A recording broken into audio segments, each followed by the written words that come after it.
గౌరవ ముఖ్యమంత్రి గారు రాష్ట్రంలో ఉన్న రెండో కోవిడ్ దశకు సంబంధించి పరిస్థితులపై పూర్తిగా సమీక్షించడం జరిగింది.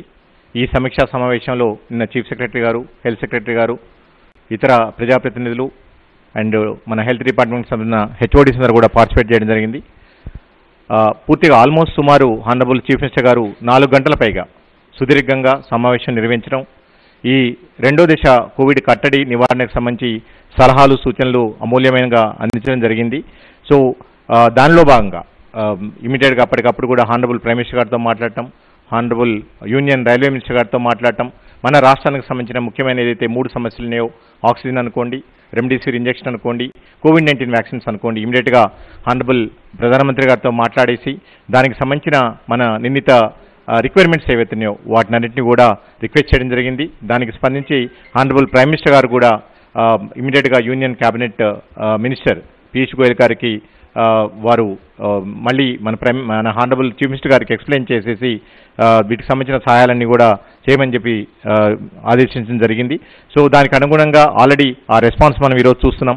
ఇకపోతే హానరబుల్ చీఫ్ మినిస్టర్ గారి ఆదేశాల ప్రకారం ప్రతిరోజు కూడా డైరెక్టర్ ఆఫ్ మెడికల్ ఎడ్యుకేషన్ గారు, నేను మన కోవిడ్ సెకండ్ వేవ్ పరిస్థితుల్ని అంటే సిచ్యువేషన్ని తెలంగాణ రాష్ట్ర ప్రజలకి ఎక్స్ప్లెయిన్ చేయడం జరుగుతుంది. ప్రతిరోజు సాయంత్రం కూడా మేము మన ప్రసార మాధ్యమాల ద్వారా ప్రతిరోజు జరిగే పరీక్షలు, తర్వాత వచ్చిన కేసులు, తర్వాత హాస్పిటల్స్లో ఉన్న ఎంతమంది ఉన్నారు, ఎంత బెడ్స్ ఖాళీగా ఉన్నాయి, వీటికి సంబంధించిన స్థితిగతులన్నీ కూడా ప్రజలకి మీ మాధ్యమాల ద్వారా తెలియజేయడం జరుగుతుంది. ఈరోజు ఈరోజు మనం ఇంత ముందు వరకు కూడా ప్రతిరోజు ఉదయం పూట బులెటిన్ ఇచ్చేవాళ్ళం, కోవిడ్-19 బులెటిన్. ఇప్పటి నుంచి కూడా ప్రతిరోజు 6 గంటల సమయంలో ఈ బులెటిన్ని రిలీజ్ చేయడం జరుగుతుంది. ఇప్పటి వరకు పరీక్షలు తీసుకుంటే ఈరోజు సాయంత్రం 5:30 గంటల వరకు కూడా ఉదయం నుంచి పరీక్షల పరిస్థితి తీసుకుంటే మనం 65,375 పరీక్షలు నిర్వహించుకోవడం జరిగింది. ఈ 65,375 పరీక్షల్లో 5,559 పాజిటివ్ కేసులు రావడం జరిగింది. సో ఇప్పటి వరకు మనం చేసిన పరీక్షల సంఖ్య మన రాష్ట్రంలో 1,34,88,498 పరీక్షలు మనం నిర్వహించుకున్నాం. టోటల్ పాజిటివ్ కేసులు వచ్చేసి 4,87,199 మనం పాజిటివ్ కేసులు నిర్ధారించుకోవడం జరిగింది. ఈరోజు మాత్రం 5,559 కేసెస్ మనకి రాష్ట్ర వ్యాప్తంగా కూడా నిర్ధారణ చేయడం జరిగింది. సో ఇకపోతే ఈరోజు రికవరీ అయిన కేసులు తీసుకుంటే మనకి 88,061 కేసులు మనం ఈరోజు హాస్పిటల్ నుంచి డిశ్చార్జ్ అవ్వడం కానివ్వండి, హోమ్ ఐసోలేషన్ నుంచి వాళ్ళని రిలీజ్ చేయడం ద్వారా కానివ్వండి, లేకపోతే మన కోవిడ్ కేర్ సెంటర్స్ ఏదైతున్నాయో దాని ద్వారా వాళ్ళందరినీ కూడా డిశ్చార్జ్ చేయడం ద్వారా కానివ్వండి, మొత్తం మీద 8,061 మందిని మనం ఈరోజు కోవిడ్ నుంచి కూడా వాళ్ళు పూర్తిగా స్వస్థత చేకూరి ఇంటికి వెళ్ళడం జరిగింది. సో ఈ విధంగా మనం చూసుకుంటే మన రికవరీ రేట్, తెలంగాణ రాష్ట్ర రికవరీ రేట్ సుమారు 85% రికవరీ రేట్ మనం నమోదు చేస్తున్నాం. వేరే రాష్ట్రాలతో పోలిస్తే, ఎస్పెషల్లీ మన పక్కనున్న సదరన్ స్టేట్స్తో పోల్చుకుంటే కూడా చాలా ఎక్కువగా హై రికవరీ రేట్ ఉండటం జరిగింది. సో మన దీనికి సంబంధించి మన కేసెస్, యాక్టివ్ కేసులు ఈ రోజు వరకు కూడా ఇప్పటి వరకు 71,308 యాక్టివ్ కేసెస్ మనకి రిపోర్ట్ అవడం జరిగింది. అంటే ఈ 71,308 కేసెస్లో మనకి హాస్పిటల్స్లో ఉండి ఆక్సిజన్ బెడ్స్ మీద కానివ్వండి, ఐసీయూలు, వెంటిలేటర్ మీద ఉండటము, తద్వారా మిగిలిన వాళ్ళు ఎవరైతే ఉన్నారో హోమ్ క్వారంటైన్, తర్వాత కోవిడ్ కేర్ సెంటర్స్లో ఉండేసి వాళ్ళు ట్రీట్మెంట్ తీసుకోవటం జరుగుతుంది. సో బెడ్స్ పరిస్థితి చూసుకుంటే మన తెలంగాణ రాష్ట్రంలో ఈరోజు సాయంత్రం 5:30 గంటల వరకు మొత్తం మీద మన రాష్ట్రంలో అన్ని రకాల బెడ్స్ అంటే regular beds, oxygen beds, intensive care unit beds తీసుకుంటే మొత్తం 53,527 బెడ్స్ ఉండడం జరిగింది. దాంట్లో 28,170 బెడ్స్ ఆక్యుపై చేసుకోవడం జరిగింది. ఇంకా కూడా 25,355 బెడ్స్ ఖాళీగా ఉండడం జరిగింది. బట్ దీంట్లో ఆక్సిజన్ బెడ్స్, ఐసీయూ బెడ్స్ మనకి కొంచెం ఎక్కువగా అంటే ఆక్యుపై చేయడం జరిగింది. ఈ రేషియో ప్రకారం మనం తీసుకుంటే గవర్నమెంట్లో రెగ్యులర్ బెడ్స్ వచ్చేసేసి 25% ఆక్యుపెన్సీ ఉన్నది, ఆక్సిజన్ బెడ్స్ వచ్చేసేసి 66% ఆక్యుపెన్సీ ఉన్నది, ఐసీయూ బెడ్స్ మన ఆక్యుపెన్సీ వచ్చేసేసి 73%. అంటే ఓవరాల్గా 51% మనకి బెడ్స్ ఆక్యుపెన్సీ మన ప్రభుత్వ హాస్పిటల్స్లో మనకి ఈరోజు రిపోర్ట్ అవ్వడం జరిగింది. అలాగనే ప్రైవేట్ హాస్పిటల్స్లో రెగ్యులర్ బెడ్స్లో 28%, ఆక్సిజన్ బెడ్స్లో 70%, ఐసీయూ బెడ్స్లో 74%, ఓవరాల్గా 53% బెడ్స్ ఆక్యుపై చేయడం జరిగింది. సో అంటే ఐసీయూ బెడ్స్లో మరియు ఆక్సిజన్ బెడ్స్లో ఇంకా కూడా 25 నుంచి సుమారు 35% వరకు కూడా బెడ్స్ మన దగ్గర వివిధ ప్రభుత్వ మరియు ప్రైవేట్ హాస్పిటల్స్లో ఈరోజు ఖాళీగా ఉండటం జరిగింది.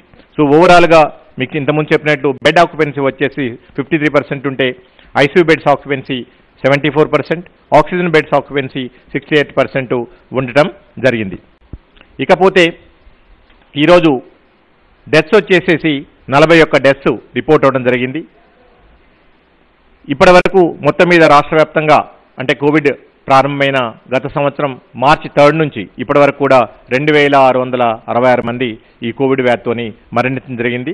అండ్ ఈరోజు 41 మంది ఈ కోవిడ్ వ్యాధి ద్వారా వివిధ హాస్పిటల్స్లో మరణించడం జరిగింది. సో మన ఫెటాలిటీ రేట్ తీసుకుంటే తెలంగాణ ఇప్పటికి కూడా అతి తక్కువగా మన మరణాల శాతాన్ని నమోదు చేసుకుంటున్నాం. అది కేవలం 0.54% మాత్రమే మనకి నమోదవుతున్నది. అదే దేశవ్యాప్తంగా ఉన్న కేసు ఫెటాలిటీ రేట్ తీసుకుంటే అది 1.1% వరకు కూడా మనకి నమోదవటం జరుగుతున్నది. సో ఇక నిన్నటికి సంబంధించి ఇంటింటి సర్వే ఏదైతుందో అది రాష్ట్ర వ్యాప్తంగా నిన్నటి నుంచి ప్రారంభించడం జరిగింది.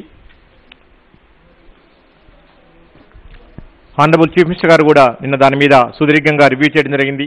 చీఫ్ సెక్రటరీ గారు కూడా నిన్న పర్సనల్గా కొన్ని అర్బన్ ప్రైమరీ హెల్త్ సెంటర్స్కి విజిట్ చేసేసి అక్కడ అందుతున్న సేవలకు సంబంధించి కోవిడ్ ఓపీ సర్వీస్ ఏదైతున్నాయో వాటికి అందుతున్న సేవలు అన్నిటి కూడా వాకప్ చేయడం జరిగింది.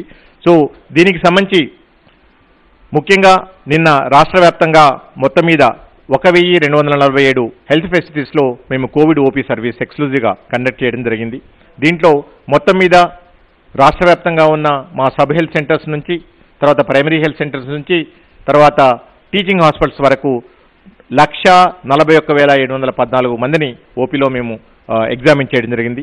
దాంట్లో 19,099 మందికి సిమ్టమాటిక్స్ని ఐడెంటిఫై చేసేసి వాళ్ళకి ఈ మెడిసిన్ కిట్స్ ఏదైతుందో కోవిడ్ మెడికల్ కిట్ని వాళ్ళందరికీ కూడా అందించడం జరిగింది.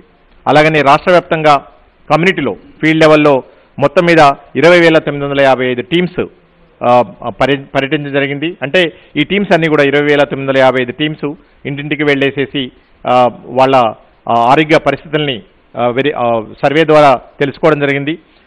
తద్వారా మొత్తం మీద రాష్ట్ర వ్యాప్తంగా 11,22,369 ఇళ్లని హౌసెస్ని విజిట్ చేయడం జరిగింది.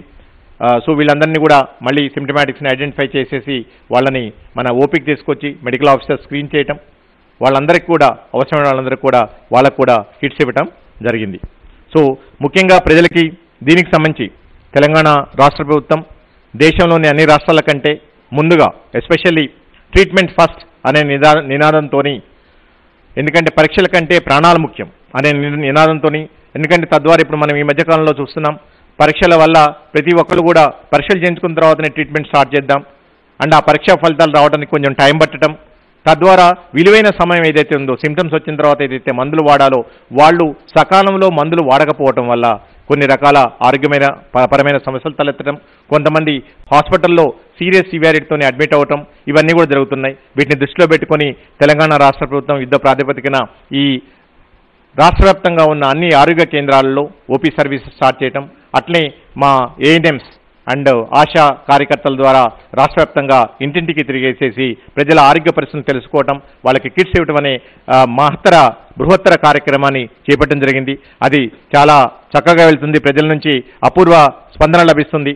అండ్ దీనికి సంబంధించి ముఖ్యంగా ప్రజలకు విజ్ఞప్తి చేసిందంటే ముఖ్యంగా ఈ కిట్స్ ఏదైతే ఉన్నాయో దయచేసి సిమ్టమ్స్ ఉన్నవాళ్ళు మాత్రమే వాడాలి. చాలామంది కొన్ని ప్రాంతాల నుంచి మా దృష్టికి రావడం జరిగింది, ముందే అడ్వాన్స్గా మాకు ఇవ్వండి అని చెప్పేసి మా వైద్య ఆరోగ్య శాఖ సిబ్బంది కూడా తెలియజేయడం జరిగింది. ప్రతి ఇంటికి తిరిగి ఎవరికైతే సిమ్టమ్స్ ఐడెంటిఫై చేస్తారో ఐడెంటిఫై చేసిన తర్వాత వాళ్ళని అక్కడ స్క్రీన్ చేసేసి మళ్ళీ మెడికల్ ఆఫీసర్ దగ్గర తీసుకురావటం, మెడికల్ ఆఫీసర్ కంప్లీట్గా వాళ్ళని ఎగ్జామిన్ చేసేసి వాళ్ళకి కౌన్సిలింగ్ ఇచ్చి ఈ కిట్ని ఈ హోమ్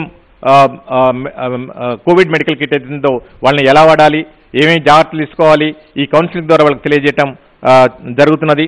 దయచేసి అనవసరంగా, ఎందుకంటే ఇప్పటి వరకు మనం చూస్తున్నాం చాలామంది మనకి రాబోయే రోజుల్లో కోవిడ్ వస్తుందేమో అని చెప్పేసి కొంతమంది ఇళ్లలో ఆక్సిజన్ సిలిండర్స్ పెట్టుకుంటున్నారు, కొంతమంది ఇళ్లలో రెమ్డెసివిర్ ఇంజక్షన్లు పెట్టుకుంటున్నారు, కొంతమంది ఎలాంటివి లేకపోయినా సరే భయంతోనో ఆదుర్దాతోనో హాస్పిటల్స్లో అడ్మిట్ అవ్వడం కూడా జరుగుతున్నది. సో వీటి వల్ల అనవసరమైన కృత్రిమ కొరత అనేది ఏర్పడుతుంది. ఆక్సిజన్ సిలిండర్స్కి అయితేంది, లేదా రెమ్డెసివిర్ ఇంజక్షన్లకు అయితేంది, హాస్పిటల్లో బెడ్స్ అయితేంది. ఇప్పుడు కూడా తెలంగాణ రాష్ట్ర ప్రభుత్వం వైద్య ఆరోగ్య శాఖ ఏదైతే ప్రజలకు ఉపయోగపడే ఇంతటి బృహత్తర కార్యక్రమాన్ని చేపట్టిందో దీన్ని అనవసరంగా ఈ కిట్స్ని మీరు ఉంచుకోవడం ద్వారా నిజంగా అవసరమైన వాళ్ళకి అందించలేకపోయే పరిస్థితి వస్తుంది. దయచేసి అలా చేయకండి. తప్పకుండా మీకు మీ ఎవరికైతే సిమ్టమ్స్ డెవలప్ అవుతాయో వాళ్ళందరికీ కూడా మా ఆరోగ్య కేంద్రాల ద్వారా, మా ఏఎన్ఎం అండ్ మా ఆశా కార్యకర్తల ద్వారా మీ అందరికీ కూడా ఇంటింటికి సకాలంలో అందించడం, అట్లనే కిట్ అందించిన తర్వాత నెక్స్ట్ 2 వీక్స్ వరకు కూడా ఆల్మోస్ట్ 10 నుంచి 14 రోజుల వరకు కూడా మీ ఆరోగ్య పరిస్థితులన్నీ కూడా మా వాళ్ళు రెగ్యులర్గా మీ స్క్రీనింగ్ రెగ్యులర్గా మీ ఇన్ఫర్మేషన్ అంతా సేకరించేసి అవసరమైన వాళ్ళకి తప్పకుండా మళ్ళీ డాక్టర్ దగ్గర తీసుకోవటం, మరీ సీరియస్ ఫీవర్ ఏమైనా ఉంటే వాళ్ళని హాస్పిటల్లో అడ్మిట్ చేయడానికి మన 108 అంబులెన్స్ ఇవన్నీ కూడా సిద్ధం చేసుకోవడం జరిగింది. కాబట్టి ముఖ్యంగా ఈ కిట్స్ అవసరం ఉన్న వాళ్ళకు మాత్రమే మా ఆరోగ్య కార్యకర్తలు ఇస్తారు. దయచేసి వాళ్ళని మీరు ఇన్సిస్ట్ చేయొద్దు. తప్పకుండా మనకి అవసరమైన కిట్స్ అన్నీ కూడా లక్షలాది కిట్స్ ఈరోజు అందుబాటులో ఉన్నాయి. అలా అని చెప్పేసి మీరు దయచేసి ఇళ్లలో పెట్టుకొని మళ్ళీ దానికి కూడా ఒక కృత్రిమ కొరత సృష్టించొద్దని చెప్పేసి ప్రజలకి విజ్ఞప్తి చేస్తున్నాం. అండ్ ఎవరైతే వీళ్ళు తీసుకుంటారో కిట్స్ తీసుకున్న వాళ్ళందరూ కూడా, సిమ్టమ్స్ ఉన్న వాళ్ళందరూ కూడా ఎవరైతే హోమ్ ఐసోలేషన్లో ఉన్నారో దయచేసి వాళ్ళు 2 వారాల వరకు హోమ్ ఐసోలేషన్లోనే ఉండండి. మీ కుటుంబ సభ్యులకు దూరంగా ఉండండి. ఒక సపరేట్ రూమ్లో ఉండండి. ఏదైతే కోవిడ్-19 నిబంధనలు ఉన్నాయో అవి దయచేసి పాటించండి. మేము మందులు వేసుకుంటున్నాం, ఇంకా మాకు ఏమీ కాదు, మేము బయట తిరగవచ్చు అని చెప్పేసి దయచేసి అలాంటి ప్రయోగాలు మీరు చేయొద్దని చెప్పేసి మీ అందరికీ విజ్ఞప్తి చేస్తున్నాం. ఎందుకంటే ఒకసారి సిమ్టమ్స్ డెవలప్ అయిన తర్వాత మీరు మందులు వాడుతున్నప్పుడు మీకు కంప్లీట్గా పూర్తి రెస్ట్ కావాలి. అంటే నార్మల్గా ఎనీ వైరస్కి మన బాడీలో ప్రవేశించిన తర్వాత రెస్ట్ అంటే విశ్రాంతి అనేది చాలా చాలా ముఖ్యమైనది. బలవర్ధకమైన ఆహారం తినడం అనేది చాలా చాలా ముఖ్యమైనది. అలాగనే ఫ్లూయిడ్స్ చాలా, ఏదైతే మనం వాటర్ అనుకోండి, లేకపోతే ఇతరత్ర ఈ ఫ్లూయిడ్స్ ఏవైతే ఉన్నాయో, ఈ ఫ్రూట్ జ్యూస్ అనుకోండి, ఇవన్నీ కూడా మనం బలవర్ధకమైన ఆహారము, ఈ ఫ్లూయిడ్స్ అన్నీ కూడా చాలా ఎక్కువగా తీసుకోవాలి కాబట్టి, ప్లెంటీ ఆఫ్ ఫ్లూయిడ్స్ ఎక్కువగా తీసుకోవాలి కాబట్టి ఇవన్నీ తీసుకుంటూ ఇంటి పట్టునే ఉండేసి ఐసోలేషన్లో మీరు ఉండటం వల్ల ఎక్కువగా రెస్ట్ తీసుకోవడం ద్వారా మీరు ఎంత త్వరగా వెళ్ళేది అంత త్వరగా కోలుకోవడానికి మీరందరూ అవకాశం ఉంటుంది. కాబట్టి దయచేసి మీరు ట్రీట్మెంట్ తీసుకుంటున్నాం, ఇక బయట తిరగొచ్చు అని చెప్పేసి భావన నుంచి బయటికి రండి. ఎందుకంటే మా ఆరోగ్య కార్యకర్తలు ప్రతిరోజు మీ ఇంటింటికి వస్తుంటారు, మీ హెల్త్ మానిటర్ చేస్తుంటారు. అలాగనే మీరు హాస్పిటల్కి వెళ్ళినప్పుడు అయితే మా ఆరోగ్య కేంద్రానికి వెళ్ళినప్పుడు అక్కడ ఉన్న డాక్టర్స్ కూడా మీకు మానిటరింగ్ చేసి కౌన్సిలింగ్ ఇస్తారు. కాబట్టి దయచేసి ఇలాంటి ప్రయోగాలు చేయొద్దని చెప్పేసి ప్రజలకి విజ్ఞప్తి చేస్తున్నాం.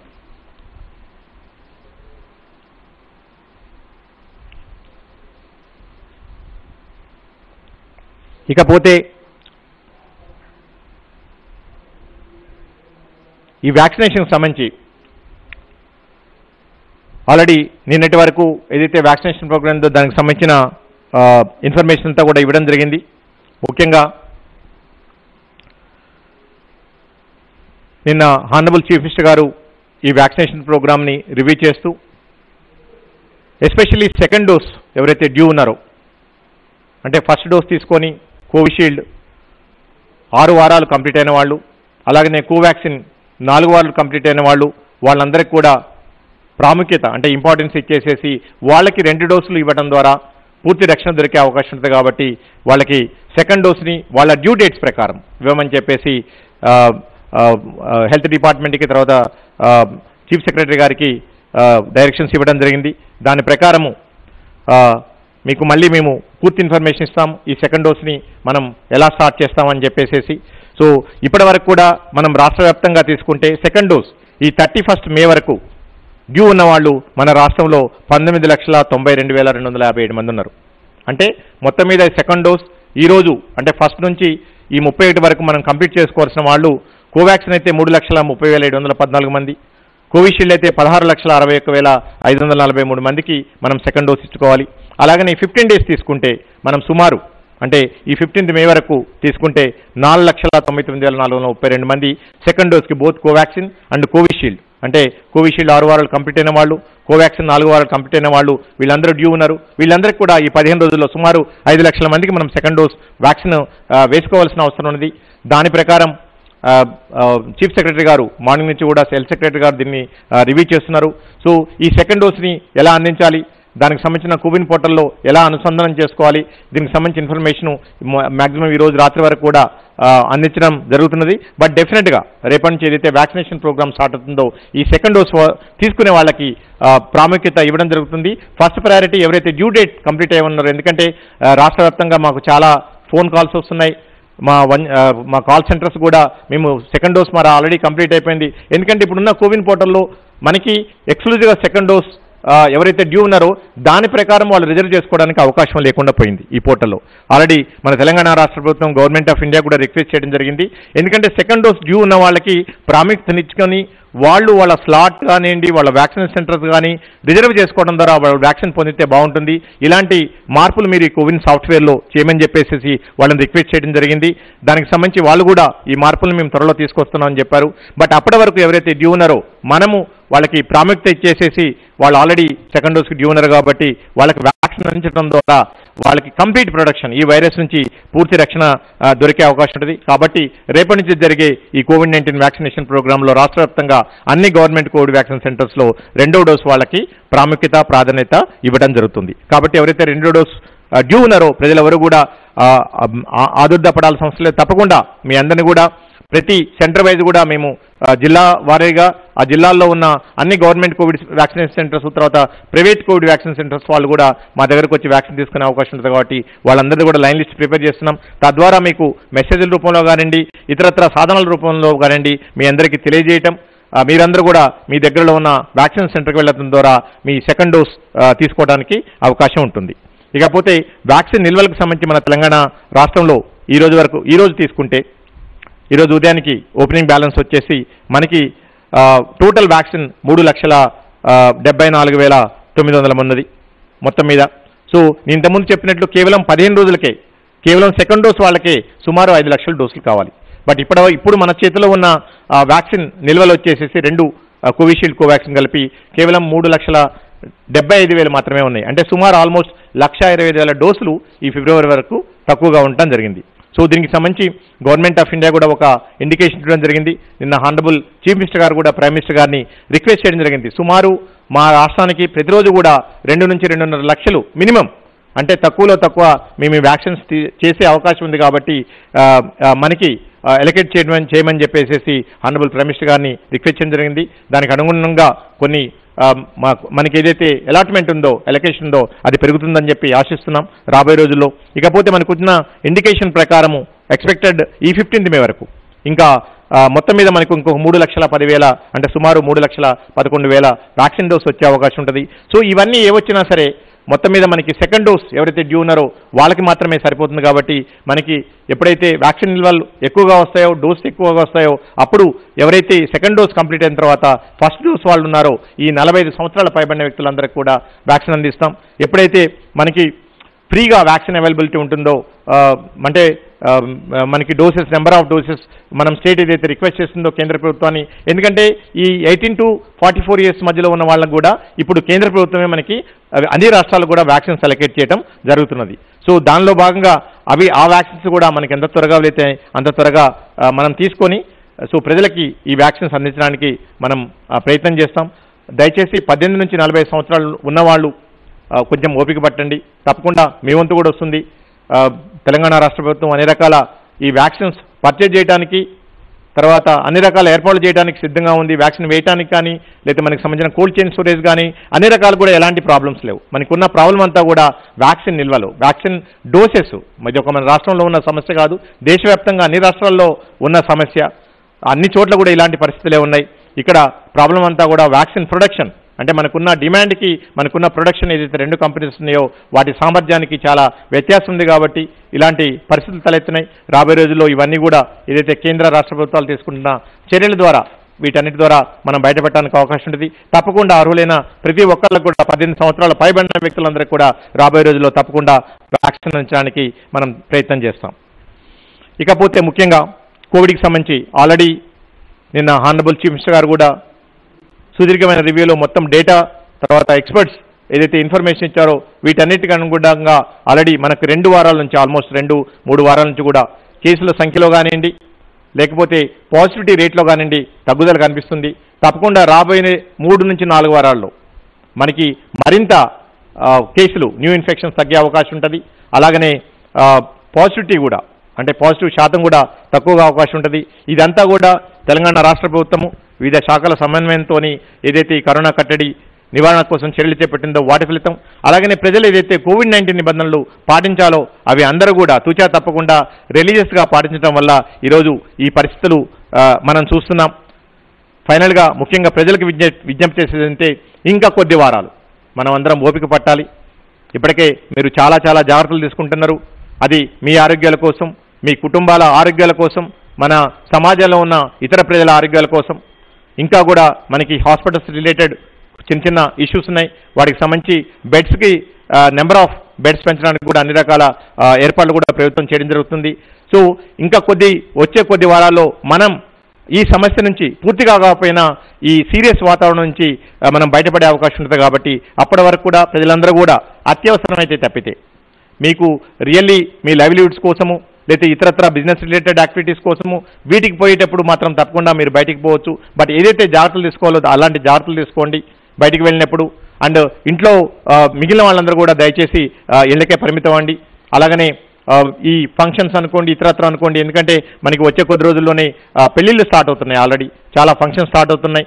ఆల్రెడీ నిన్న హానరబుల్ చీఫ్ మినిస్టర్ గారు ఆదేశించడం జరిగింది పెళ్లిళ్ళకైతే నాట్ మోర్ దెన్ 100 మంది కంటే ఎక్కువగా పర్మిషన్ ఇవ్వద్దని చెప్పి. అలాగనే ప్రజలు ఎక్కువగా గుమికూడటము ఇలాంటి బహిరంగ ప్రదేశాలకి గుంపులకి సమూహాలకి దూరంగా ఉండటం ద్వారా మిమ్మల్ని మీరు రక్షించుకోవడానికి అవకాశం ఉంటుంది. అలాగనే బయటకు వస్తే తప్పకుండా మాస్క్ వేసుకోవటం అండ్ ఎస్పెషల్లీ డబుల్ మాస్క్. ఎప్పుడు కూడా తెలంగాణ వైద్య ఆరోగ్య శాఖ ప్రజలకు ముందే అడ్వైజరీ ఇస్తున్నది. మేము ఇంతకుముందు చెప్పాం ఎట్లయితే క్లోజ్ సెట్టింగ్స్ ఉన్నాయో అక్కడ ఎయిర్ బార్న్ అంటే గాలి ద్వారా కూడా వస్తుందని చెప్పి ఈరోజు అది క్లియర్గా ప్రూవ్ అయింది. కాబట్టి మీరు బయట ఉన్నప్పుడు డబుల్ మాస్క్ వేసుకోవటం, అలాగనే ఇంట్లో ఉన్నప్పుడు మినిమం సింగిల్ మాస్క్ వేసుకోవడం ద్వారా మీ కుటుంబంలో సభ్యులకి లేకపోతే ఎవరైతే ఎల్డర్లీ పాపులర్ పీపుల్ ఉన్నారో వాళ్ళకి రాకుండా ఉండడానికి అవకాశం ఉంది. అట్లా రెగ్యులర్గా చేతులు పరిశుభ్రంగా ఉంచుకోవడం అనుకోండి, మీరు బలవర్ధకమైన ఆహారం తీసుకోవడం ద్వారా అనుకోండి, ఎక్కువగా ఫ్లూయిడ్స్ తీసుకోవడం ద్వారా అనుకోండి. ఈ టైంలో మిమ్మల్ని అందరూ కూడా మీరు రక్షించుకోవడానికి ఉంటుంది. ఫైనల్గా ప్రజల సంరక్షణ కోసం ప్రభుత్వం ఎన్నో చర్యలు తీసుకుంటుంది. ఆ ప్రభుత్వానికి సహకరిస్తూ ప్రజలు అంటే మనం అందరం కూడా సమస్యగా ముందుకు సాగి ఈ కోవిడ్ మహమ్మారి రెండో దశ నుంచి తప్పకుండా బయటపడతామని ఆశిస్తున్నాం. అలాగనే ఈ జాగ్రత్తలు ఇలానే కంటిన్యూ చేస్తూ ఈ వ్యాక్సినేషన్ ప్రోగ్రామ్ని మనం విస్తృతం చేసుకుంటే ప్రజలు ఏదైతే బయట దేశాలు కానివ్వండి లేకపోతే ఇతర శాస్త్రవేత్తలు కానివ్వండి ఏదైతే 3వ దశ 4వ దశ అని మాట్లాడుతున్నారో ఇవన్నిటిని కూడా మనం అందరం కలిసికట్టుగా రాష్ట్ర ప్రభుత్వము తర్వాత ప్రజలు మనం అన్నీ కూడా ఒమ్ము చేయాలి. అండ్ రాబోయే రోజుల్లో తప్పకుండా వీటన్నిటి నుంచి కూడా బయటపడదామని ఆశిస్తున్నాం. ఇప్పుడు మన డైరెక్టర్ ఆఫ్ మెడికల్ ఎడ్యుకేషన్ గారు ఎస్పెషల్లీ హాస్పిటల్ రిలేటెడ్ అట్లనే ప్రజలు ఈ సమయంలో ముఖ్యంగా తీసుకోవాల్సిన జాగ్రత్తలు అలాగే ఈ నివారణకు సంబంధించి ప్రజలందరికీ కూడా వారి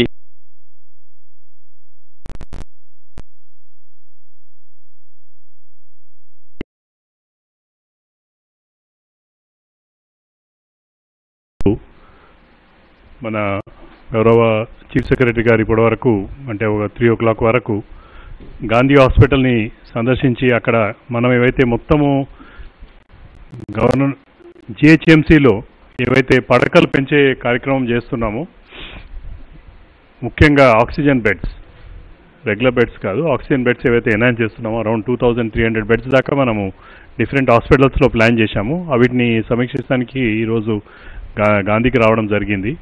అక్కడ అన్నీ ఏవైతే కొత్తగా మనం క్రియేట్ చేస్తున్నామో ఫెసిలిటీస్ అవి తిరిగి చూడడము అండ్ కొత్తగా మనం అక్కడ స్టార్ట్ చేసిన ఆక్సిజన్ జనరేటర్ ఒక 2000 liters per minute జనరేట్ చేసేది దాన్ని వాళ్ళ స్టార్ట్ చేయడం జరిగింది. అది ఇప్పుడు మనం ఏదైతే కొత్తగా ఒక 160 bedded ఫెసిలిటీ ఐసీయూ ఫెసిలిటీ సపరేట్గా క్రియేట్ చేశామో దానికి పర్టికులర్ ఆక్సిజన్ సప్లైస్ ఉంటాయి.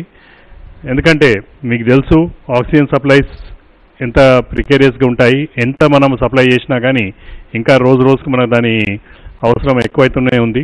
కానీ మనకిచ్చిన అలొకేటెడ్ ఆక్సిజన్ సప్లైస్ నుంచి కూడా కొన్ని రాష్ట్రాల నుంచి ఆక్సిజన్ సప్లైస్ని ఇక్కడ రానికపోవడం వల్ల మనకు కొద్దిగా కొరత కూడా అవుతుంది. కానీ ఇంకా మనము ఈ పర్టికులర్ స్టేజ్లో మాత్రము దాన్ని అధిగమించగలుగుతున్నాము. కానీ రాను ఇంకా నంబర్ ఆఫ్ కేసెస్ పెరిగినట్లయితే ఆటోమేటిక్ యూటిలిటీ పెరుగుతుంది. అప్పుడు ప్రాబ్లం వచ్చే ఛాన్స్ వస్తుంది కనుక ఇటువంటి ఆక్సిజన్ జనరేటర్స్ చాలా ఇంపార్టెంట్. ఇవే కాకుండా ఇంకొక 51 ఆక్సిజన్ జనరేటర్స్ కూడా మన తెలంగాణకు అలొకేషన్ చేశారు. ఇవన్నీ కూడా తొందరలోనే ఆల్రెడీ వీటికి బేసిక్ వర్క్ ఏదైతే ఉంటుందో ఆ షెడ్స్ అవన్నీ క్రియేట్ చేయడం కూడా వర్క్ కొన్ని ప్లేస్లలో ఆల్రెడీ స్టార్ట్ అయింది. తొందరలోనే అంటే ఒక ఎస్టిమేషన్ ప్రకారం ఒక 1 month లోపల ఇవన్నీ కూడా రెడీ అయ్యే ఆస్కారం ఉంటుంది. ఆ రెడీ అయినట్లయితే మనకు ఈ 51 హాస్పిటళ్లలో, ఎందుకంటే ముఖ్యంగా ఇవి అన్నింటినీ కూడా మనము హైదరాబాదే కాకుండా డిస్ట్రిక్ట్స్లో ఉన్న మన డిస్ట్రిక్ట్ హాస్పిటల్స్ కానివ్వండి, ఏరియా హాస్పిటల్స్లో వీటిని ఎస్టాబ్లిష్ చేస్తున్నాము. దాంతో అక్కడ లోకల్ నీడ్స్ మాత్రం ఫుల్ఫిల్ చేయగలుగుతానికి ఈజీగా ఉంటుంది. ఇవి ఎందుకంటే ముఖ్యంగా ఈ ఆక్సిజన్ చిన్న హాస్పిటళ్లలో ఆక్సిజన్ సిలిండర్స్ త్రూ ఇస్తాం. దానివల్ల ఏమవుతుందంటే ట్రాన్స్పోర్ట్ కానివ్వండి, ఒక్కోసారి లిక్విడ్ ఆక్సిజన్ ఎవరైతే రీఫిల్లర్స్ ఉంటారో వాళ్ళ దగ్గర డిలే కావడం వల్ల కొద్దిగా ప్రాబ్లమ్స్ అయితే ఛాన్స్ ఉంటుంది కనుక వీటిని మనం అధిగమించడానికి ఈ న్యూ ఆక్సిజన్ జనరేటర్స్ అన్నవి చాలా యూస్ఫుల్ అవుతాయి. అయితే నిన్న గౌరవ ముఖ్యమంత్రి గారు రివ్యూ చేసిన తర్వాత అందులో కూడా మేము ఈ డీటెయిల్స్ అన్నీ కూడా పొందుపరిచాము. ఏవైతే మనం హాస్పిటల్స్ బెడ్స్ ఎన్హాన్స్ చేద్దామనుకున్నాం జిహెచ్ఎంసీలో, ఎందుకంటే ఫస్ట్ జిహెచ్ఎంసీని టేకప్ చేశారు.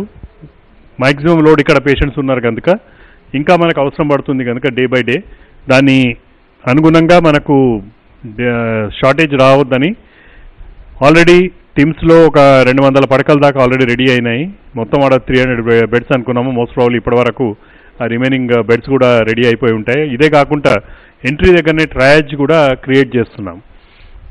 ఆడ ముఖ్యంగా ఏంటంటే పేషెంట్ ఎవరైతే ఇమీడియట్ రాగానే వాళ్లకు ఆక్సిజన్ సప్లైతో ఉంటారు, వాళ్ళు అన్నెసరీ ఇప్పుడు అంబులెన్స్లలో వెయిట్ చేసే పరిస్థితి ఉంది. అది కాకుండా ఇమీడియట్గా హాస్పిటల్గా తీసుకుంటట్లు అక్కడ ఇమీడియట్ ట్రయేజ్లనే మనం అక్కడ ఒక బెడ్ పెడతాము.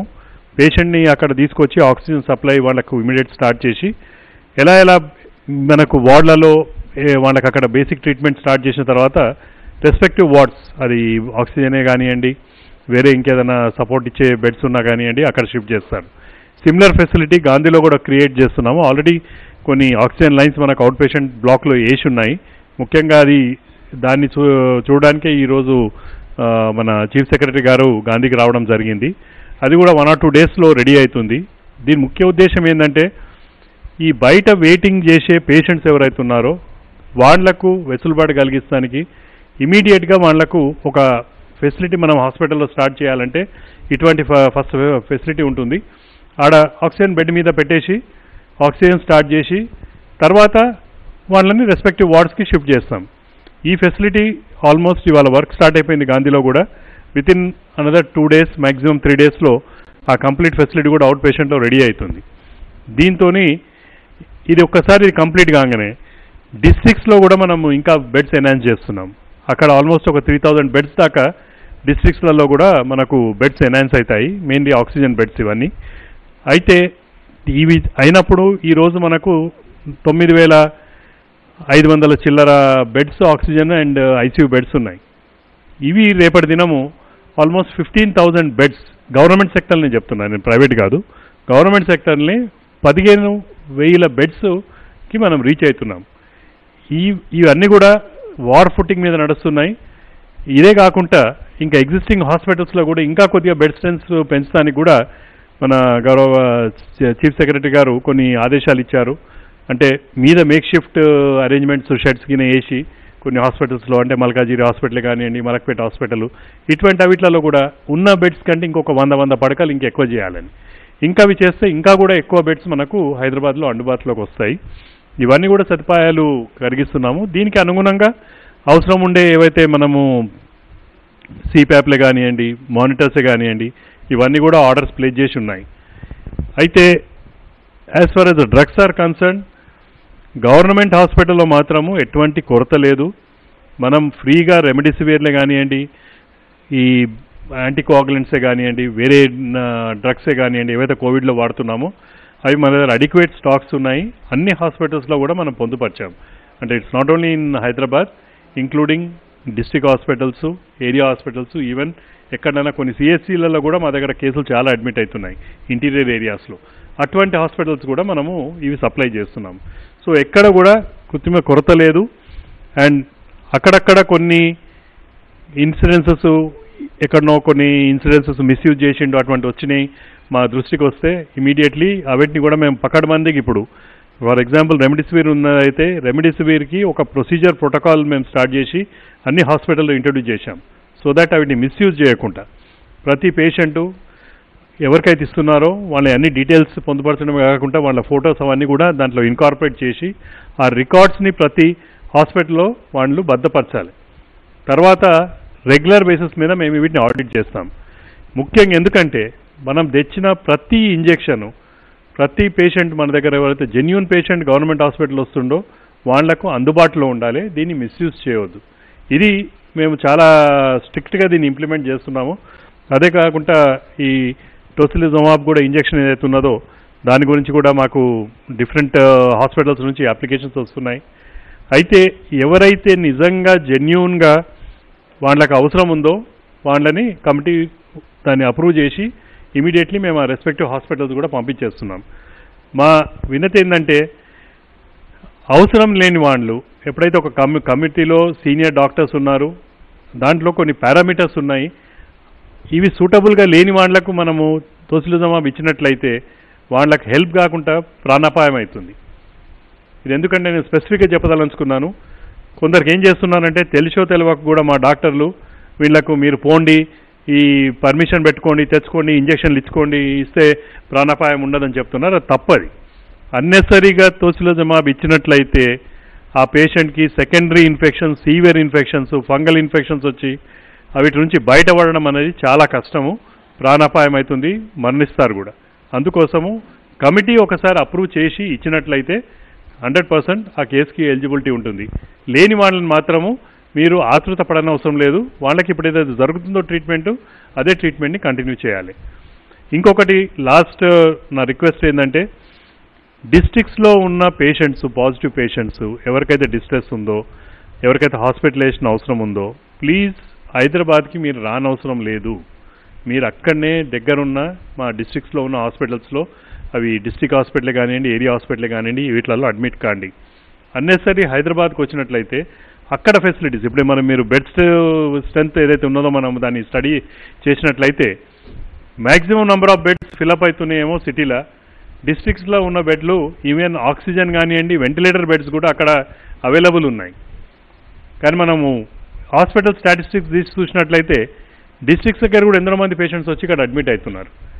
ప్లీజ్ మీరు అక్కడనే అడ్మిట్ కాండి, అక్కడ ఫెసిలిటీస్ని యూటిలైజ్ చేయండి. సో దట్ ఇక్కడ మీలాంటి వాళ్ళు ఇక్కడ ఉన్న వాళ్ళకి ఎవరికైతే ఉంటారో వాళ్ళకి అది బెనిఫిట్ అవుతుంది, వాళ్ళు ఇక్కడ ఆ ఫెసిలిటీని తీసుకునే ఆస్కారం ఉంటుంది. Thank you.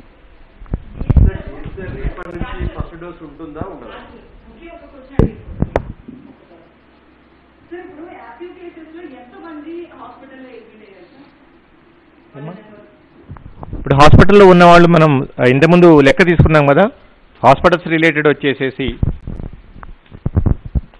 హాస్పిటల్స్లో మీరు ఆక్సిజన్ బెడ్స్ తీసుకుంటే మొత్తం మీద గవర్నమెంట్ అండ్ ప్రైవేట్లో మనకి 14,032 బెడ్స్ ఉండడం జరిగింది ఆక్సిజన్ బెడ్స్. దాంట్లో వేకెంట్ వచ్చేసి 6,484 ఉన్నాయి. అంటే మిగిలినవన్నీ కూడా అంటే సుమారు 8,000 వరకు కూడా పేషెంట్స్ ఉన్నారు ఆక్సిజన్ బెడ్స్లో. ఐసీయూ బెడ్స్లో వచ్చేసేసి మనకి టోటల్గా 11,194 ఐసీయూ బెడ్స్ ఉన్నాయి. దాంట్లో ఆక్యుపై వచ్చేసి 8,271, ఇంకా 2,922 ఉన్నాయి. బట్ ఇక్కడ మనం అర్థం చేసుకోవాల్సింది ఏంటంటే సుమారు 50% మందికి పైగా పేషెంట్స్ ఇప్పుడు పక్క రాష్ట్రాలు ఎస్పెషల్లీ ఆంధ్రప్రదేశ్, మహారాష్ట్ర, కర్ణాటక, ఛత్తీస్గఢ్ ఇవి కాకుండా మనకి ఇతర నార్త్ స్టేట్స్ నుంచి కూడా ఎయిర్ అంబులెన్స్ ద్వారా కూడా మనకి రెగ్యులర్గా ప్రతిరోజు 2-3 పేషెంట్స్ కూడా రావడం జరుగుతున్నది. కాబట్టి మన బీయింగ్ హైదరాబాద్ ఒక మెడికల్ హబ్ కాబట్టి సో ఇక్కడికి రావడం సహజం. ఇక్కడ క్వాలిటీ ట్రీట్మెంట్ దొరుకుతుంది మన ప్రభుత్వ అండ్ ప్రైవేట్ హాస్పిటల్స్లో కూడా. కాబట్టి ప్రజలందరూ కూడా ఇక్కడికి వస్తున్నారు. సో వాళ్ళని తీసుకుంటే మిగిలిన ఎవరైతే ఉన్నారో మన వాళ్ళు కూడా ఇక్కడ అడ్మిట్ అయ్యి ట్రీట్మెంట్ తీసుకుంటున్నారు.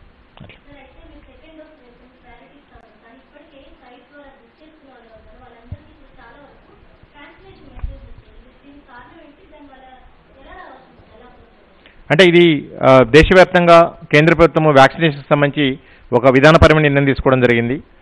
ఎవరైతే ఫస్ట్ డోస్ కంప్లీట్ అయ్యి సెకండ్ డోస్ డ్యూ ఉన్నారో, అంటే అది కోవిషీల్డ్ అయితే 6 వారాలు, కోవాక్సిన్ అయితే 4 వారాలు, ఈ కంప్లీట్ డ్యూ పీరియడ్ అయిపోయిన వాళ్ళందరికీ కూడా ప్రాధాన్యత ఇచ్చి వాళ్ళకి సెకండ్ డోస్ కంప్లీట్ చేయమని చెప్పేసి డైరెక్షన్స్ ఇవ్వడం జరిగింది. దాని ప్రకారం కూడా మన తెలంగాణ రాష్ట్రంలో కూడా ఎవరైతే డ్యూ డేట్ కంప్లీట్ అయి ఉన్నారో వాళ్ళందరినీ కూడా డిస్ట్రిక్ట్ వైజు తర్వాత ఈవెన్ ప్రతి వ్యాక్సిన్ సెంటర్ వైజ్ కూడా మేము ఐడెంటిఫై చేస్తున్నాం. వాళ్ళందరికీ కూడా వ్యాక్సిన్ అందించడం ద్వారా ఏదైతే పాక్షికమైన రక్షణ దొరికిందో దాన్ని పూర్తి రక్షణగా కన్వర్ట్ చేయడానికి ప్రభుత్వం ప్రయత్నం చేస్తుంది. అది మొదటి భాగం. నేను మాట్లాడేది సెకండ్ డోస్ వాళ్ళకే. దానికి సంబంధించి విధి విధానాలు మీకు తెలియజేస్తాం అట్లా. ఎందుకంటే ఇప్పుడు మేము మాకున్న ఇష్యూ కోవిన్ సాఫ్ట్వేర్లో ఏంటంటే ఇప్పుడు సెకండ్ డోస్ వాళ్ళకి మేము వెయ్యాలి అంటే వాళ్ళు స్లాట్ రిజర్వ్ చేసుకోమని చెప్పాలి, బికాజ్ ఇట్స్ ఆన్లైన్ పోర్టల్ కాబట్టి. బట్ అక్కడ ఓన్లీ సెకండ్ డోస్ వాళ్ళు రిజిస్టర్ చేసుకోవడానికే అవకాశం లేదు. దానికి సంబంధించిన మార్పులు చేయమని చెప్పేసి కేంద్ర ప్రభుత్వాన్ని ఆల్రెడీ రిక్వెస్ట్ చేయడం జరిగింది. వాళ్ళు తప్పకుండా చేస్తామని చెప్పారు. బట్ అప్పట్లోపు రేపటి నుంచి ఎవరైతే సెకండ్ డోస్ వాళ్ళు ఉన్నారో మేబీ వాళ్ళకి ప్రాధాన్యత ఇచ్చేసేసి డైరెక్ట్గా వాళ్ళు మా వ్యాక్సిన్ సెంటర్స్కి వస్తే సో అక్కడే వాళ్ళకి రిజిస్ట్రేషన్ చేసేసి వ్యాక్సిన్ ఇవ్వడానికి ప్రయత్నం చేస్తాం. దానికి సంబంధించిన డీటెయిల్స్ అన్ని కూడా మాక్సిమం ఈ రోజు రాత్రికి మీకు తెలియజేస్తాం. అంటే వ్యాక్సిన్ లభ్యత అల్టిమేట్లీ మనకున్న టార్గెటెడ్ పాపులేషన్ ఆల్మోస్ట్ సుమారు మన తెలంగాణ రాష్ట్రంలోనే మొత్తం మీద 3 కోట్ల మందికి మనం వ్యాక్సిన్ ఇచ్చుకోవాలి. 18 సంవత్సరాల పైబడి తీసుకుంటే మనకి సుమారు 6 కోట్ల డోసెస్ కావాలి. ఓకే, ఇప్పటి వరకు మొత్తం మీద మనం 50 లక్షల మందికి మనం డోస్ ఇచ్చుకున్నాం. 40 లక్షలు ఫస్ట్ డోసు, ఒక 10 లక్షల వరకు సెకండ్ డోస్. హెల్త్ కేర్ వర్కర్లు, ఫ్రంట్ లైన్ వర్కర్లు, 45 సంవత్సరాలు పైబడిన వాళ్ళందరికీ కూడా ఇంకా 18 సంవత్సరాల వరకు మనం స్టార్ట్ కూడా చేసుకోలేదు. సో ఎస్పెషల్లీ ఈ ఇష్యూ మన ఒక్క తెలంగాణ రాష్ట్రంలోనే కాదు దేశంలో ఉన్న అన్ని రాష్ట్రాలు కూడా ఇబ్బంది పడుతున్నాయి. ఎందుకంటే మనకున్న కంపెనీలు వచ్చేసి 2 ఉన్నాయి మ్యానుఫ్యాక్చరింగ్ చేసి, వాటి కెపాసిటీ కూడా ప్రతి నెల 7 నుంచి 8 కోట్ల కంటే ఎక్కువ లేదు. సామర్థ్యాన్ని పెంచడానికి ప్రభుత్వాలు ప్రయత్నం చేస్తున్నాయి, ఫ్యాక్టరీలు కంపెనీస్ ప్రయత్నం చేస్తున్నాయి. రాబోయే రోజుల్లో అలాంటి లభ్యత వచ్చినప్పుడు తప్పకుండా అర్హులైన వాళ్ళందరికీ కూడా లభ్యతను బట్టి వ్యాక్సిన్ అందజేస్తాం. వాళ్ళందరికీ కూడా మేము రెగ్యులర్గా ఇన్ఫర్మేషన్ ఇస్తూ ఉంటాం.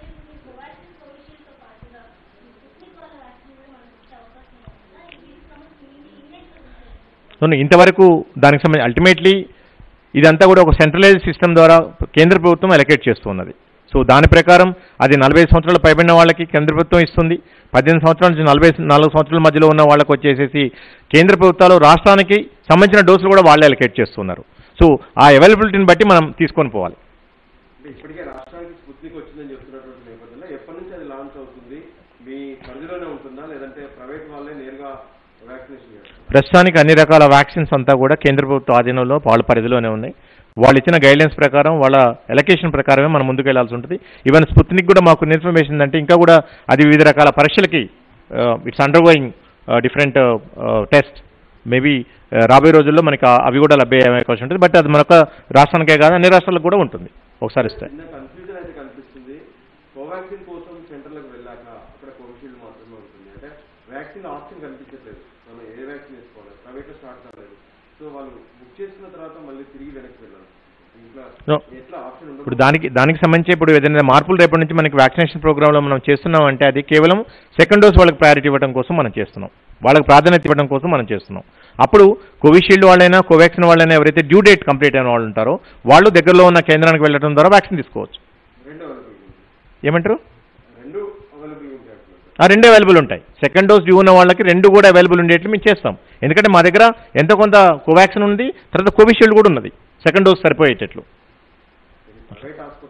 కానీ ఇక్కడ ప్రజలకు కూడా తెలియజేసేది ఏంటంటే చాలా వరకు మనం సోషల్ మీడియాలో చూస్తున్నాం, లేదా వీధి మీడియాలో చూస్తున్నాం వ్యాక్సిన్ కొరత, వ్యాక్సిన్ దొరకట్లేదు, లేకపోతే ఫస్ట్ డోస్ కంప్లీట్ అయ్యి ఇన్ని రోజులు అయిపోయింది ఇంకా మాకు రాలేదు, 10 వారాలైంది 8 వారాలైందని. ఇక్కడ మనం అందరం కూడా ప్రజలందరూ కూడా అర్థం చేస్తాం, మీరెంత ఆదుర్దాపడుతున్నారో మేము కూడా అంతే ఆదుర్దాపడుతున్నాం మీ ఆరోగ్యం కోసం.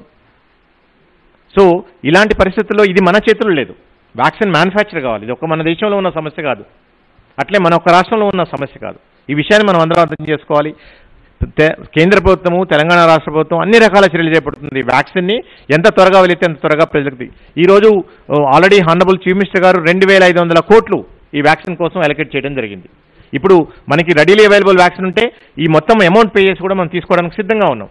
కానీ వ్యాక్సిన్ మన ఒక్క దేశంలోనే కాదు ప్రపంచంలో కూడా ఎక్కడా లభ్యత లేదు. సో తప్పకుండా మనం వెయిట్ చేయాల్సిన అవసరం ఉంటుంది. సో రాబోయే రోజుల్లో తప్పకుండా ఇదంతా దొరుకుతుంది.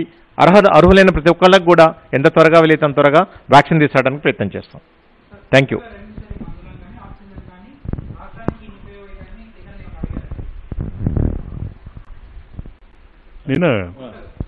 నిన్న గౌరవ ముఖ్యమంత్రి గారు ఎస్పెషలీ మన ఆక్సిజన్ రిక్వైర్మెంట్ ఏదైతే ఉందో దాని అసెస్మెంట్ ప్రకారము మనకు ఇప్పటివరకు అలొకేటెడ్ 420 మెట్రిక్ టన్స్ ఉంటే అందులో కూడా కొన్ని రాష్ట్రాల నుంచి పొరుగు రాష్ట్రాల నుంచి రాణిస్తలేరు.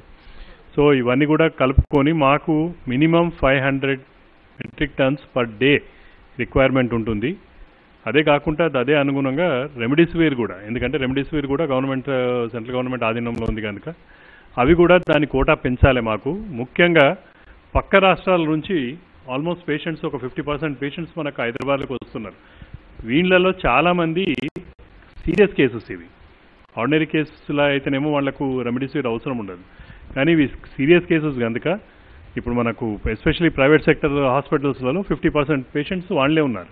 సో దాన్ని కూడా దృష్టిలో పెట్టుకొని రెమ్డెసివిర్ కోటాని పెంచాలి అని కూడా సార్ రిక్వెస్ట్ చేయడం జరిగింది.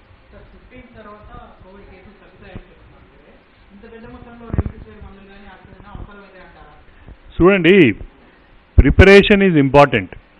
మనము స్టాటిస్టికల్ డేటా ప్రకారము ఎట్లయితే టార్జెటరీ ఉంటుందో దానికి అనుగుణంగా ఈరోజు ఈ లాస్ట్ 2-3 డేస్కి విపరీతంగా పెరగడం లేదు.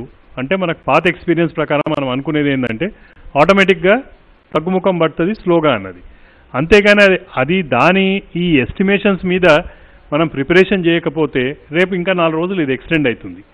ఎక్స్టెండ్ అయినప్పుడు మన దగ్గర డ్రగ్స్ గిన్ లేకపోతే మనము కష్టాల్లో పడతాం. అండ్ ఇంకోటి, ఈ రోజు వచ్చినా కానీ రేపటి దినం కూడా కేసులు వస్తుంటాయి. మొత్తం తగ్గిపోయాక కూడా నెంబర్ ఆఫ్ కేసులు వస్తూనే ఉంటాయి మీకు రోజు. అటువంటి వాటికి కూడా కేసులకి వాడుకోవచ్చు, అదేం ప్రాబ్లం ఉండదు. అంటే ముఖ్యంగా ప్రజలు మీ ద్వారా ప్రజలకు విజ్ఞప్తి చేసిందంటే, ఫస్ట్ వేవ్ టైంలో కూడా తెలంగాణ రాష్ట్ర ప్రభుత్వం మీద కరోనా కట్టడి నివారణ మీద చాలామంది చాలా రకాలుగా విమర్శించడం జరిగింది. బట్ చివరికి ఫైనల్గా ఫస్ట్ వేవ్ని మన తెలంగాణ దేశంలో అన్ని రాష్ట్రాల కంటే మెరుగ్గా ప్రజలకి ఆరోగ్య సేవలు అందించడంలో కానివ్వండి, దాన్ని కట్టడి చేయడంలో కానివ్వండి మనం ముందుంజలో ఉన్నాం, నెంబర్ 1లో అని చెప్పేసి ఆల్రెడీ క్లియర్గా ప్రూవ్ అవ్వడం జరిగింది. ఈవెన్ సెకండ్ వేవ్లో కూడా ప్రజలకి ఎప్పటికప్పుడు కూడా మేము రెగ్యులర్గా అలర్ట్స్ ఇస్తున్నాం. మనం అలర్ట్స్ జనవరి, ఫిబ్రవరి మాసాల్లోంచే మనం ఇవ్వడం జరిగింది. ఎప్పుడు ఎవరెవరు ఎలాంటి జాగ్రత్తలు తీసుకోవాలి, ప్రభుత్వం కూడా దీనికోసం ఎలా ప్రిపేర్ కావాలి అని చెప్పేసి కూడా ఈరోజు మనం లాస్ట్ ఇయర్ సెప్టెంబర్లో తీసుకుంటే మనకి కేవలం 18,000-20,000 బెడ్స్ ఉన్నాయి. ఈరోజు మనం 53,000-55,000 బెడ్స్ ఏర్పాటు చేసుకున్నాం. రాబోయే రోజుల్లో ఇంకొక 5,000 బెడ్స్ ప్రభుత్వ హాస్పిటల్స్లోనూ కూడా ఏర్పాటవుతున్నాయి. అండ్ తెలంగాణ రాష్ట్ర ప్రభుత్వ యంత్రాంగం అంతా కూడా నిరంతరం నిర్విరామంగా పనిచేస్తుంది. మీరు మన హాస్పిటల్స్లో పనిచేసే డాక్టర్స్, నర్సెస్ వీళ్ళనే చూస్తున్నారు. వీళ్ళు కాకుండా ఇతర అడ్మినిస్ట్రేటివ్ ఆఫీసర్స్, మా చీఫ్ సెక్రటరీ గారి దగ్గర నుంచి కూడా కింది వరకు కూడా ఒక సీనియర్ 20 మంది ఐఏఎస్ ఆఫీసర్ల పైగా కేవలం ఈరోజు కరోనా కట్టడికి నివారణ కోసం బ్యాక్ ఎండ్లో పనిచేస్తున్నారు. ఈరోజు మీరు ఆక్సిజన్ మీకు ఇన్ టైంలో సప్లై అవుతుందన్న, రెమ్డెసివిర్ ఇంజెక్షన్లు ఇన్ టైంలో సప్లై అవుతుందన్న, ఆక్సిజన్ బెడ్స్, ఐసీయూ బెడ్స్ ఎక్కడికి మనం ఎక్స్పాండ్ చేసుకొని పోతున్నాం అన్నా కానీ, హ్యూమన్ రిసోర్స్ రిక్రూట్ అవుతున్నా అన్నా కానివ్వండి, ఇవన్నీ కూడా సీనియర్ ఐఏఎస్ ఆఫీసర్స్ అందరూ కూడా నిరంతరం వాళ్ళు మానిటర్ చేస్తూ ఉన్నారు, వాళ్ళు పర్యవేక్షిస్తున్నారు, ఏజెన్సీస్తో మాట్లాడుతున్నారు. ఈ డ్రగ్స్ తీసుకోండి, కిట్స్ తీసుకోండి, వ్యాక్సిన్స్ తీసుకోండి, ఇవన్నీ కూడా ఎప్పటికప్పుడు లభ్యమయ్యేటట్లు చూస్తున్నారు. మనకి ఎన్ని రకాల రిసోర్స్ ఉన్నాయో వాళ్ళకున్న పర్సనల్ రిలేషన్స్ కూడా ఈరోజు కేంద్ర ప్రభుత్వంలోని వివిధ రకాల సమస్యలతో మాట్లాడటం ద్వారా మన తెలంగాణ రాష్ట్ర ప్రభుత్వానికి ఈరోజు తీసుకోవడం రావడం జరిగింది. ఈరోజు మాకు వైద్య ఆరోగ్య శాఖ చేసేది ఏంటి, ప్రజలకి క్వాలిటీ మెడికల్ కేర్ ఇవ్వటం. ఆ క్వాలిటీ మెడికల్ కేర్ ఇవ్వాలంటే మాకు ఇవన్నీ లభ్యత ఉండాలి. ఇన్ఫ్రాస్ట్రక్చర్ రిలేటెడ్ అనుకోండి, డ్రగ్స్ అనుకోండి, కన్జ్యూమబుల్స్ అనుకోండి, ఎక్విప్మెంట్స్ అనుకోండి, వ్యాక్సిన్స్ అనుకోండి, ఈ లభ్యత అంతా కూడా ఇతరత్ర ఆఫీసర్స్ ఎవరైతే ఉన్నారో, ఎవరైతే కనిపించట్లేదో, స్క్రీన్ ముందు లేరో, వాళ్ళందరూ కూడా నిరంతరం పనిచేస్తున్నారు. మార్నింగ్ లేచిన దగ్గర నుంచి నైట్ 2 వరకు కూడా మా చీఫ్ సెక్రటరీ గారు, ఇతర సిబ్బంది, ఈరోజు మా ఆనరబుల్ చీఫ్ మినిస్టర్ గారు కూడా గత 14 రోజుల నుంచి వారు ఈ కోవిడ్ సోకి రెస్ట్ తీసుకున్నప్పుడు కూడా ప్రతిరోజు కూడా మా అందరితో మాట్లాడడం జరిగింది. ప్రతిరోజు ఈ జరుగుతున్న యాక్టివిటీస్ అన్నిటి కూడా రివ్యూ చేయడం జరిగింది. సో ఇది ప్రజలకు కనిపించేది ఎంత పని చేస్తున్నారు. అట్లే మా వైద్య ఆరోగ్య సిబ్బంది, శాఖ సిబ్బంది గత సంవత్సరంన్నర నుంచి కూడా ఎలాంటి సెలవులు తీసుకోకుండా డాక్టర్లు, నర్సులు, పారామెడికల్ స్టాఫ్ నిరంతరం ప్రజల ఆరోగ్యం కోసం పనిచేస్తున్నారు. ఇవన్నీ కూడా మనం అప్రిషియేట్ చేయాలి. ఈ ప్రాసెస్లో ఎంతోమంది మా ఆరోగ్య కార్యకర్తలు ప్రాణాలు కోల్పోయారు ఈరోజు. కాబట్టి ప్రజలకు మేము చెప్పేది ఏంటంటే, ఇలాంటి ప్రత్యేకమైన పరిస్థితులు, ఇలాంటి మహమ్మారులు వచ్చినప్పుడు మనం అందరం కూడా కలిసికట్టుగా పోరాటం చేయాలి. ఇది ఒక ప్రభుత్వాలు చేస్తే సాధ్యమయ్యేది కాదు. ప్రభుత్వాలు మాత్రమే ఈ వైరస్ మీద విజయం సాధించలేవు. ప్రజల సమష్టి కృషితో మాత్రమే మనం ఈ వైరస్ మీద విజయం సాధించడానికి అవకాశం ఉంటుంది. కాబట్టి ప్రజలందరూ కూడా రాబోయే కొద్ది వారాలు దయచేసి ఓపిక పట్టండి. మీరు తీసుకోవాల్సిన జాగ్రత్తలు దయచేసి తీసుకోండి. ఇది మీరు చేస్తుంది మీకోసం, మీ ఆరోగ్యం కోసం, మీ కుటుంబ సభ్యుల ఆరోగ్యం కోసం. ఎందుకంటే ఇప్పటికీ మనం వింటూ ఉన్నాం, కొంతమంది కుటుంబాల్లో వాళ్ళ సన్నిహితులు కోల్పోతున్నారు. సో అలాంటి ఎవరైనా సరే వ్యక్తులు మనం కూడా మనుషులమే, మనం కూడా వ్యక్తులమే. ఈ విషయాన్ని మనం అర్థం చేసుకోవాలి. మనం తీసుకునే జాగ్రత్తలు తీసుకోవాలి. మన ద్వారా వేరే వాళ్ళకి ఈ వైరస్ సోకకుండా మనం కాపాడుకోవాలి. అప్పుడు మాత్రమే ఈ సెకండ్ వేవ్ నుంచి మనం బయటపడడానికి అవకాశం ఉంటుంది. ప్రజలను చైతన్యవంతం చేయడంలో మీడియా కూడా కొంత పాత్ర పోషిస్తుంది. ఈ పరిస్థితుల్లో తెలంగాణలో మీడియాను ఫ్రంట్ లైన్ వారియర్స్గా గుర్తించే అవకాశం ఉంది. దాంతోపాటు జిల్లాల్లో చనిపోతున్నటువంటి జర్నలిస్టులకు డెత్ సర్టిఫికేట్, అంటే దానిపైన డిఎంహెచ్ఓ సంతకం చేయాల్సింది, కరోనాతో చనిపోతే కొన్ని బెనిఫిట్స్ ప్రజాకారం నుంచి వస్తున్నాయి. ఈ విషయంలో డిహెచ్ గారు ఏమైనా చొరవ తీసుకుంటారు? తప్పకుండా. ఆల్రెడీ మా హానరబుల్ చీఫ్ మినిస్టర్ గారు, తర్వాత చీఫ్ సెక్రటరీ గారు దీనికి సంబంధించి మాకు నిర్దేశించడం జరిగింది. దానికి సంబంధించి మీకోసం ఎక్స్క్లూజివ్గా ఒక నెంబర్ కూడా, వాట్సాప్ నెంబర్ కూడా పెట్టడం జరిగింది. ఒక టీం, ఒక 3 మెంబర్స్ టీమ్స్ కూడా ఈరోజు పనిచేస్తున్నారు. మీ ప్రెస్ క్లబ్తో కూడా మేము రెగ్యులర్గా అనుసంధానం అవుతున్నాం, వాళ్ళందరితో మాట్లాడుతున్నాం.